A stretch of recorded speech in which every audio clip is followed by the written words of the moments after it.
Welcome, friends and neighbors, to the Pipe Cottage. We are so happy and delighted that you have decided to stop by for a while today.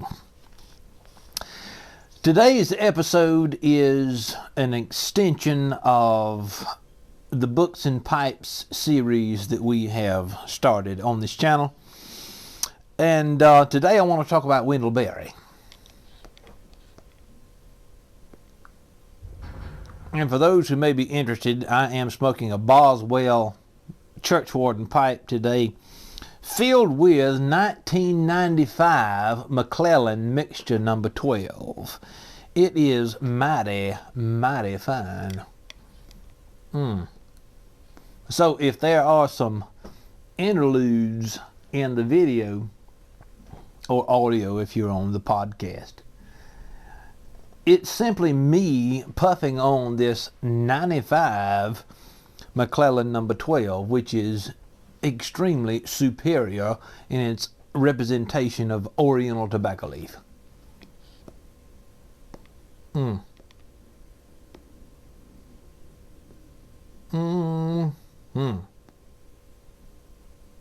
That's good.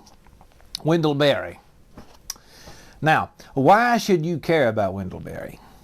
I don't know that anyone who can call themselves red-blooded American can say that they don't care about Wendell Berry. Wendell Berry has been an exemplar of the American way of life, and when I say the American way of life, I do not mean 2023. I mean a much older representation of what it means to be an American. If you're interested in an older interpretation of what it means to be an American, you will be interested in what Wendell Berry has to say.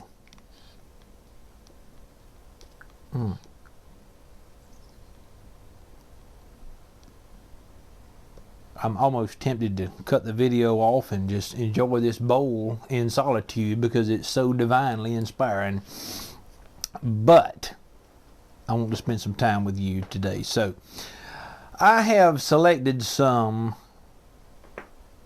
excerpts from Wendell Berry writings that I would like to share with you. Now, Mr. Berry was born in Kentucky in the 1930s.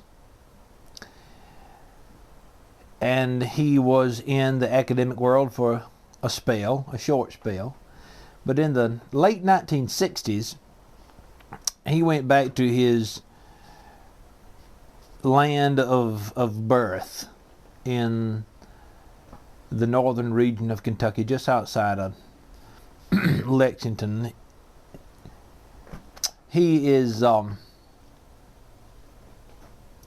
he's right. He's right in doing so. So since the 1960s, he has been developing a farm and living an agrarian lifestyle, and he's been writing literature that is, for the most part, in opposition to the modern direction, the corporate direction that the United States has taken over the course of the past 60, 70 years. And I would be remiss if I did not reveal to you, I mean, this would come as no surprise to any of you who know me. I would be remiss if I did not admit that I am, for the most part, in favor of his worldview. I wrote a doctoral dissertation on what agrarian ideology is about, and Mr. Wendell Berry was a major influence on my scholarship and what I had to say in that dissertation. But today this video is not about me, it is about Mr. Berry. And so what I want to do is, just let me preface this. I am fully aware that many of you who subscribe to this channel are aware of Mr. Berry. But I would venture to assert that the majority of the subscribers to this channel are not aware of Mr. Berry. And so I want to share with you some of the literature that he has to offer here, and just be not forewarned, that's not the right word, just be aware that this is an older way of viewing American society, and you may or may not be in favor of it. But before I start reading, I need to tamp this pipe and light it up again, because there's no point in talking about literature if you don't have the pipe in proper order. So let me fire it up one more time.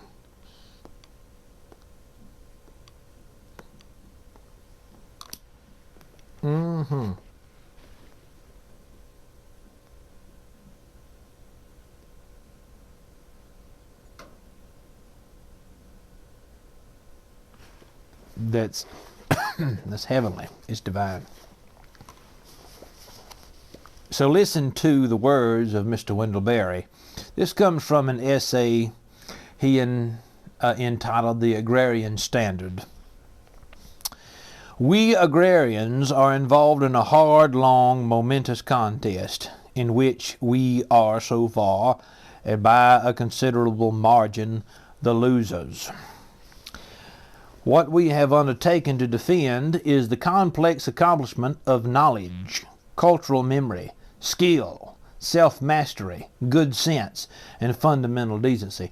The high and indispensable art for which we probably can find no better name than good farming.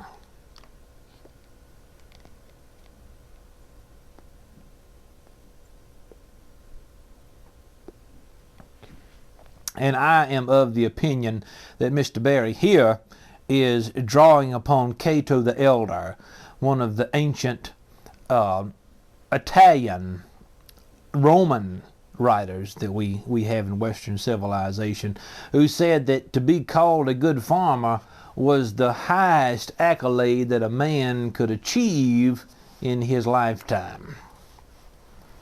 Just bear that in mind. Cato the Elder, who was writing several hundred years before Christ. And this is Berry again. I mean farming as defined by agrarianism as opposed to farming as defined by industrialism. Farming as the proper use and care of an immeasurable gift.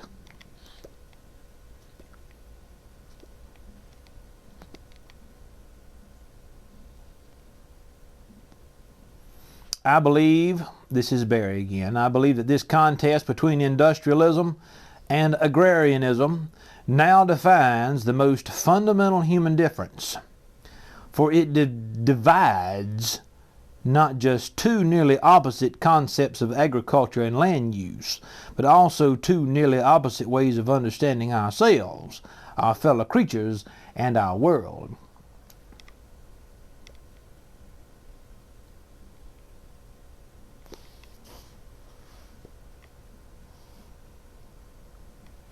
Now listen again to Mr. Berry as he tries to explain what industrialism means. The way of industrialism is the way of the machine. To the industrial mind, a machine is not merely an instrument for doing work or amusing ourselves or making war. It is an explanation of the world and of life.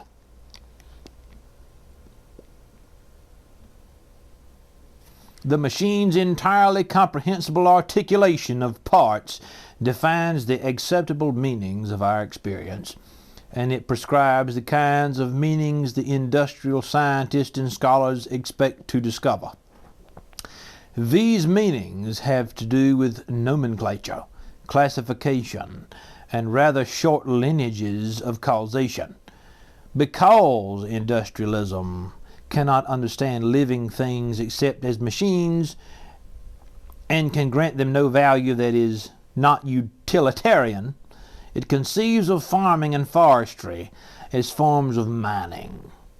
It cannot use the land without abusing it.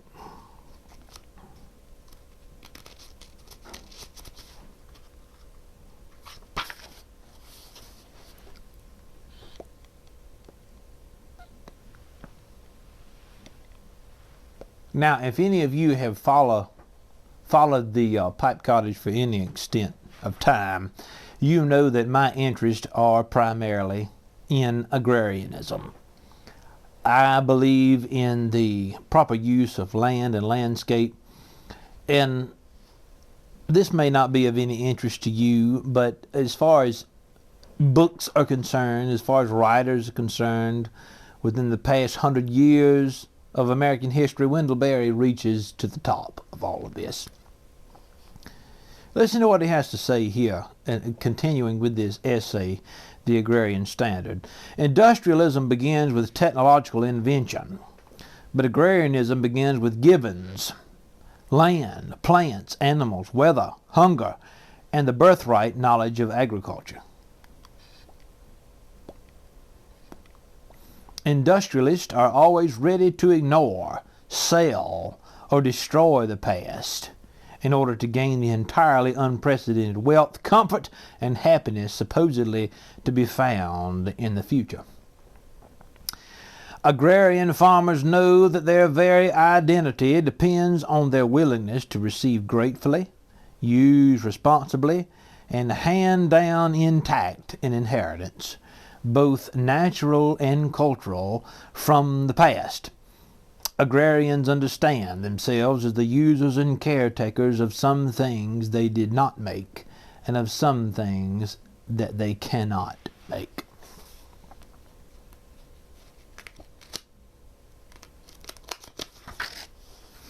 I think that's all I wanted to share out of that particular essay.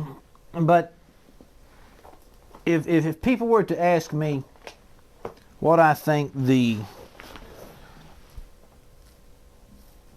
problem is with our modern world,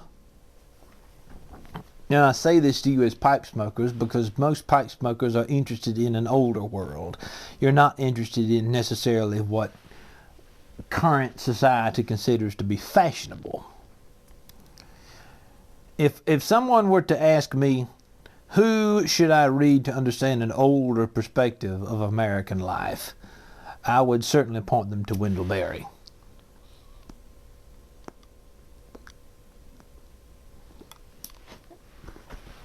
Now I have some more things I want to share with you from his literature.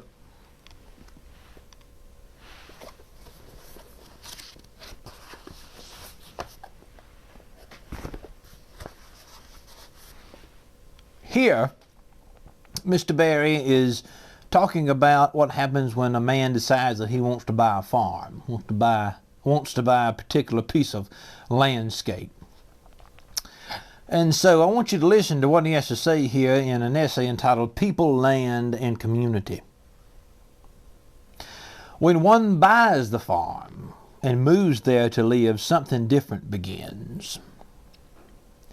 Thoughts begin to be translated into acts. Truth begins to intrude with its matter of fact.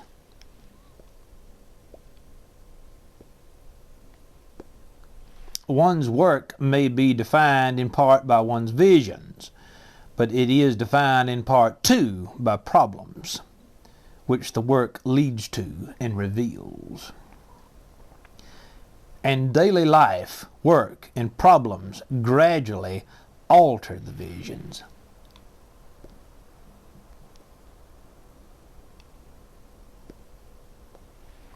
It invariably turns out, I think, that one's first vision of one's place was to some extent an imposition on it.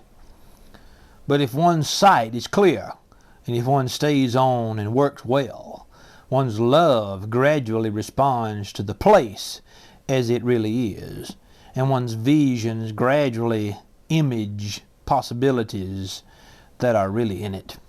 Vision, possibility, work, and life all have changed by mutual correction.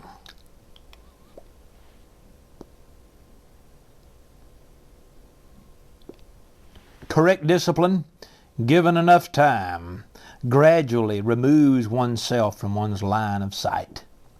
That bears repeating. Correct discipline, given enough time, gradually removes oneself from one's line of sight. One works to better purpose then and makes fewer mistakes because at least one sees where one is. Two human possibilities of the highest order thus come within reach. What one wants can become the same as what one has, and one's knowledge can cause respect for what one knows.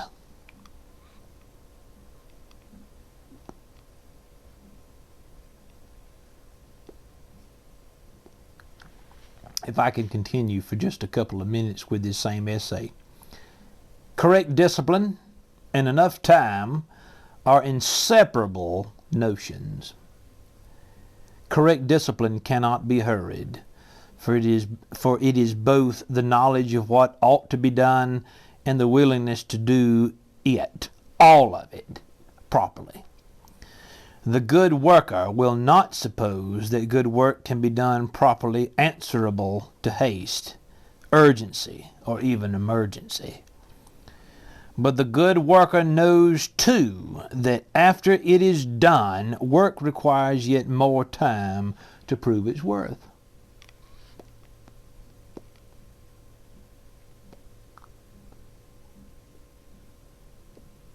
One must stay to experience and study and understand the consequences, must understand them by living with them, and then correct them if necessary by longer living and more work. That's just powerful. Very powerful.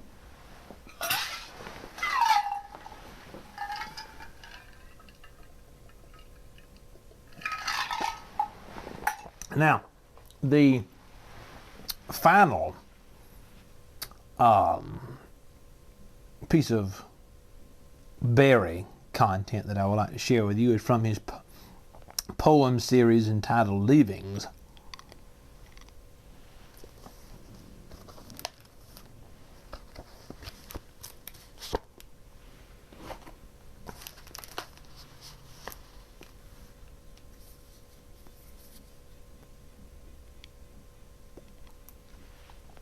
This is a poem entitled Questionnaire. How much poison are you willing to eat for the success of the free market and global trade? Please name your preferred poisons. For the sake of goodness, how much evil are you willing to do? Fill in the following blanks with the names of the favorite evils and acts of hatred. What sacrifices are you prepared to make for culture and civilization? Please list the monuments, shrines, and works of art you would most willingly destroy. In the name of patriotism and the flag, how much of our beloved land are you willing to desecrate? List in the following spaces the mountains, rivers, towns, farms you could most readily do without.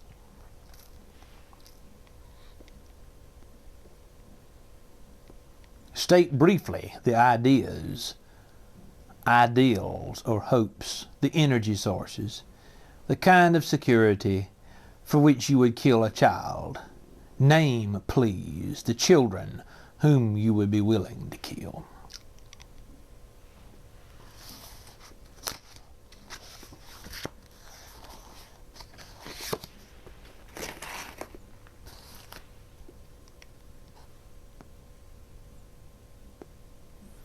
And Barry has a very biblical Christian worldview, I would argue. And in his Sabbath poems, this is one that he wrote in 2006, and I want you to just listen to it.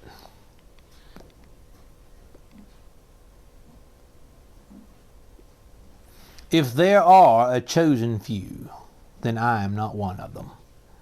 If an elect, well, then I have not been elected. I am one who is knocking at the door. I am one whose foot is on the bottom rung. But I know that heaven's bottom rung is heaven, though the ladder is standing on the earth, where I work by day and at night, sleep with my head upon a stone.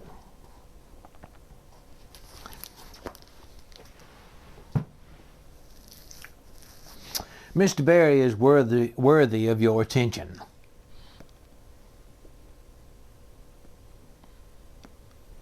Here's my perspective on Wendell Berry for anybody who may be interested. The man was born in the 1930s. He is close to 90 years old now, and he's still living. During his lifetime, there has been more historical change than any generation, perhaps since the Protestant Reformation of the 16th century.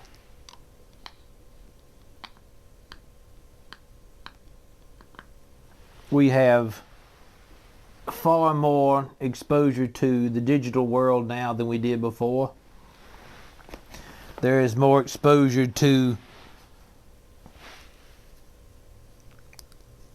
we can watch a television program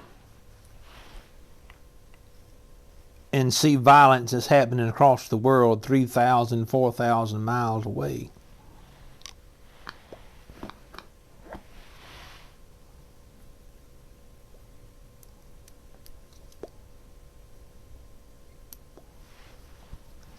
We have a generation of people in this country and countries across the world, really, that are removed from nature. We don't go to the creek to draw our water anymore. We don't rely on our own ability to grow food and to raise animals in order to survive. There's a major difference between the world in which Mr. Berry was born in the 1930s and the world in which we inhabit now.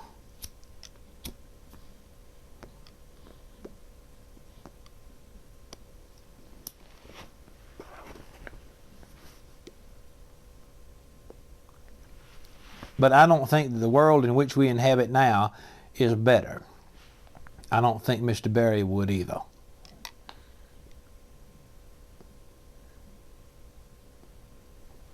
As a point of fact, I don't think that any literary artist or intellectual that I have been influenced by during my lifetime will consider the world in which we live now to be superior to the generations that have preceded us.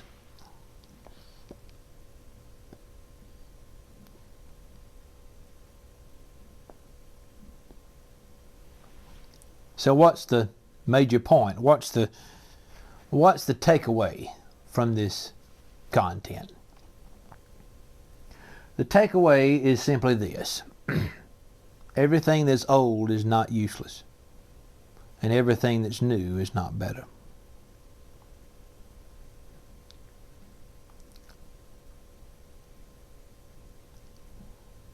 We are the summation of the successes, the failures, the achievements, the life of those who have come before us. And if you want to understand more about what I'm talking about, I would encourage you to read Mr. Berry. Read him. Read his poetry, read his prose, and become a reader in and of your own right. Pipe smokers should be reading people.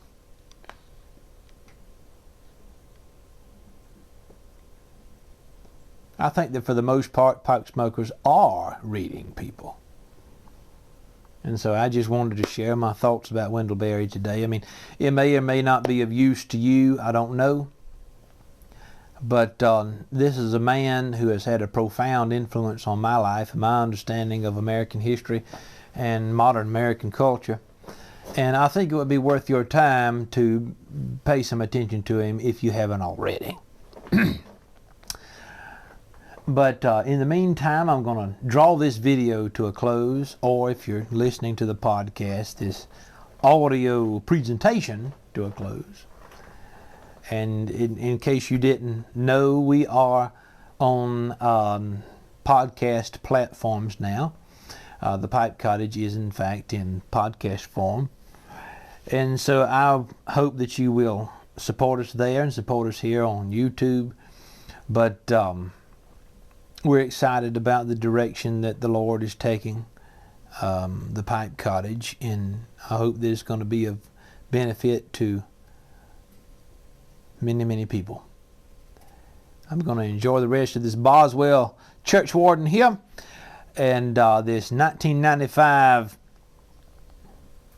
McClellan Mixture number 12. And I will bid you adieu. This is Alan Harrelson with the Pipe Cottage. Thank you for stopping by.